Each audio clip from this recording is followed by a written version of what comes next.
As we wrap up our celebration of Black History Month here in New York One, we are turning the spotlight on some changes in the neighborhood of Harlem. For the first time in more than a century, Harlem's demographic is shifting. As Cheryl Wills tells us, some longtime residents there now stepping up to protect the neighborhood's powerful history. Drop me off in Harlem. At 96, Marcella Maxwell feels right at home in her cozy Harlem apartment in Lenox Terrace. This hallway, her personal walk of fame. We were married. Pictured here are precious memories dating back to rural highways and byways in North Carolina, back when her family left brutal Jim Crow laws during the Depression, bound for New York City. We migrated to New York like all of the other migrants that were coming from the Deep South to get away from the suppressive and oppressive racist laws that made it almost impossible to do anything except pick cotton in the South.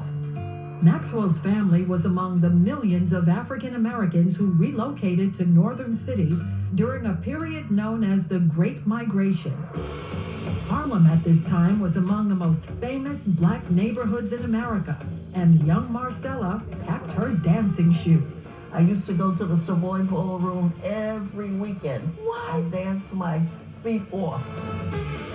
The Savoy, arguably the crown jewel of Harlem's majestic dance halls, was located at Lenox Avenue and 140th Street. Today, the Savoy is long gone. Demolished in 1959, this plaque is all that remains of the historic venue. Longtime residents say far too many cultural gems dating back to the Harlem Renaissance have vanished. And census records show the neighborhood, once considered the capital of Black America, is no longer majority black and hasn't been for years. As of 2021, about 56,000 African Americans live in central Harlem, amounting to 44% of the population according to city data. The white population steadily rising to nearly 18%.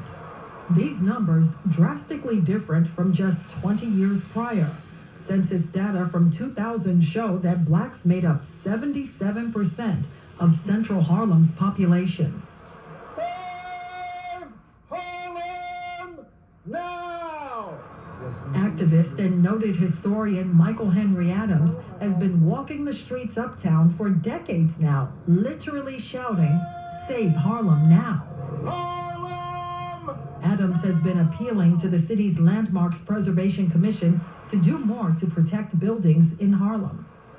What about when Harlem is mostly white? What will be the meaning and value of your institutions at all? So lots at stake. It is one of the most special places in this nation, and for it not to survive as an African American community, to me, would be like visiting Paris without the French. I'm still here. Today, Marcella Maxwell has more white neighbors at Lenox Terrace than ever before. Built in 1958, it was called Harlem's best address. Maxwell, a retired educator, is proud to be part of its legacy and welcomes the change. I think that the diversity is a plus, but that we must always be conscious of the fact that we are the ones that built this part of the city. Cheryl Wills, New York One.